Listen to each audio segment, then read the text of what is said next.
Still have a fairly sizable group here. Still worth noting that with a few sections of this course, Alice, where it does narrow, a few technical sections are still coming.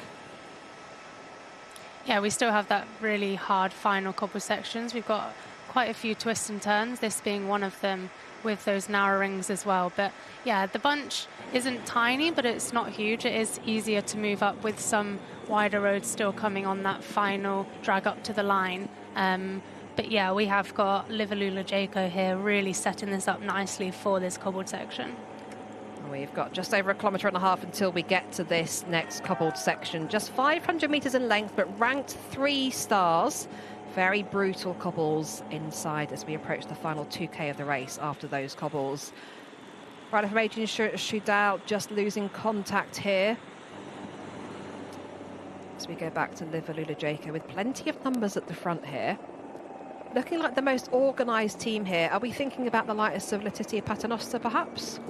Yeah, I think so. I'm interested to see if they are going to set this up and try and split it on the cobbles. SD Works numbers are actually really small now, so they've lost a lot of riders off the back.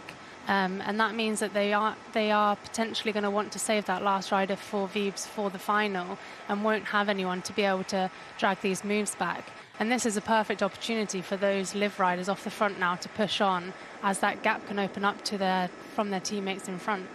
And we're on to Rue de Bellevue, the final cobbled section of the race. Just 500 metres in length, but 3-star rating here. And we can get a real sense of quite how tough these cobbles are.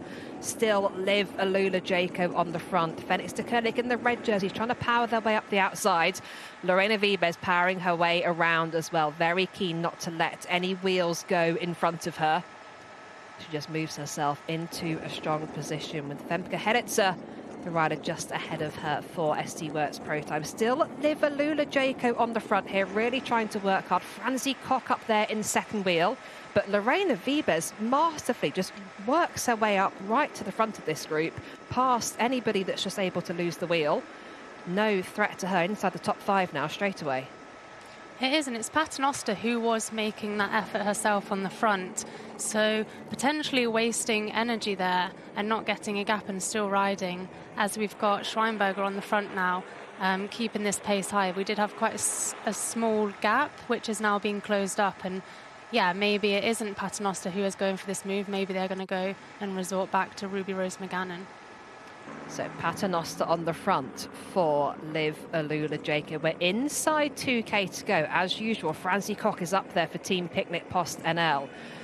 Very close behind Christina Schweinberger for the Fenix de Koenig team. And of course, the European champion Lorena Vibes in that white and blue jersey is poised and ready as a bit of a move, bit of an acceleration on the right-hand side there. Once again, it's Liverlula-Jaco racing this very aggressively for the closing stages of this race. Keeping the pace high on the front here at the moment in those purple jerseys for Liverlula-Jaco. I'm just looking back to see what sort of support Lorena Vibes might have in this group. It looks like it's very much thinned out from an SD Works point of view. It is thinned out, but with it being such a small bunch, it isn't as much of an issue. I do believe she's on her own. We saw Charlotte Kool was still there, and Franziska Koch was talking on her radio to try and get organised with them. A lot of numbers still from Liverlula-Jaco. They could play those cards in the final and be able to let those wheels go with not many teammates to be able to chase. Confinelliere here on the front with Zanetti still in the wheels as well, so a great option for them as well. And there's Zanetti, the rider for Uno X Mobility in the red and yellow jersey, just a little bit further back as we come into 1 kilometre to go now, and the road really ramps up, and a move has gone just on the front there from FDJ Suez. Response straight away from everyone behind, but the group all strung out now. Fenix de Koenig in second wheel, look over the shoulder there, not meant to be for FDJ Suez. On the left, Liverlula-Jaco looking very organised. Ruby Rose McGannon on the front at the moment. Maria Giulia Confonieri comes back to the front for Uno X Mobility.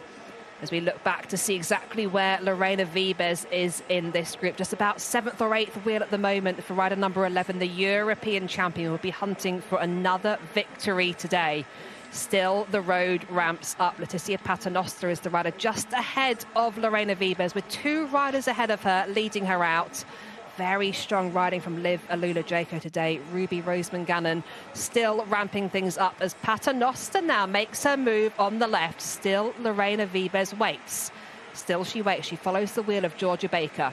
To the left of her, runner from Phoenix de Koenig. Still 3 riders from Liv Alula-Jaco here as this road really ramps up towards the finish. And Paternoster is going to go for it.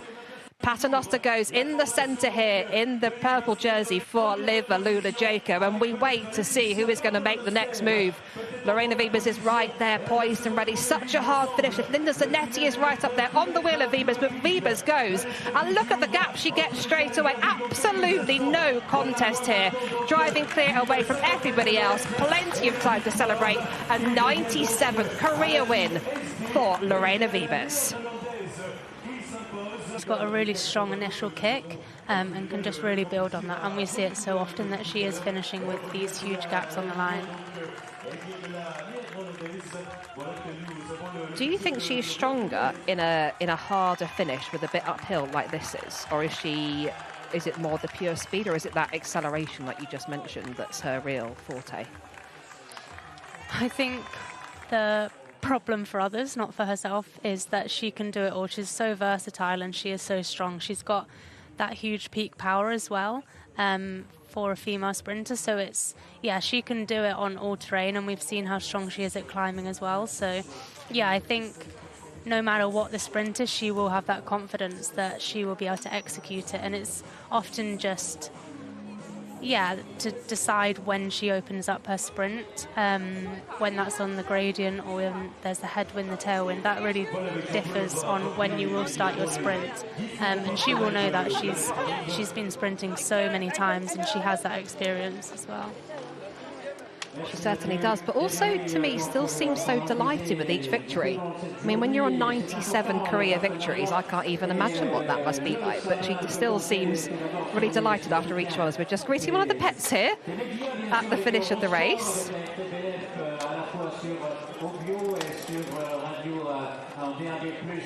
So in terms of the other teams today, we're looking at the top 3. We see Lara Gillespie take a 2nd place. She's had such a strong opening part of the season this year.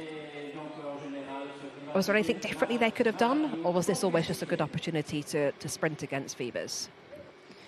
I think there could have been opportunities in the final to put SD Worx under pressure. There was, like we saw Liv Alula-Jaco, who had the numbers in the finish, and potentially leading into that cobbled section or before it, that they could have set themselves up for an attack.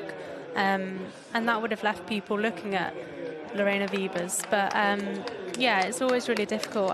It was interesting to see the numbers of FDJ Suez. I didn't see Elise Chavial race, and I also didn't see Wollaston. So I'm wondering if something happened earlier in the race, or if today they just didn't have the legs to be there. This was the final finishing shot here, and you can see plenty of time for Wiebes to celebrate. Lunge for the line for 2nd. It was Gillespie who did just about take that. Very much a reduced group coming into the finish there.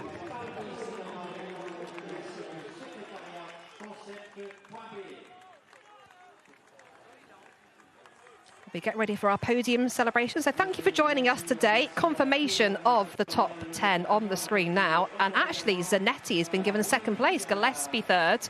Gladys Verhulst in 4th. Georgia Baker in 5th. Schweinberger 6th. Van Hoof 7th. Klack 8th. Paternoster 9th. Dijkstra in 10th. Wiebes the win.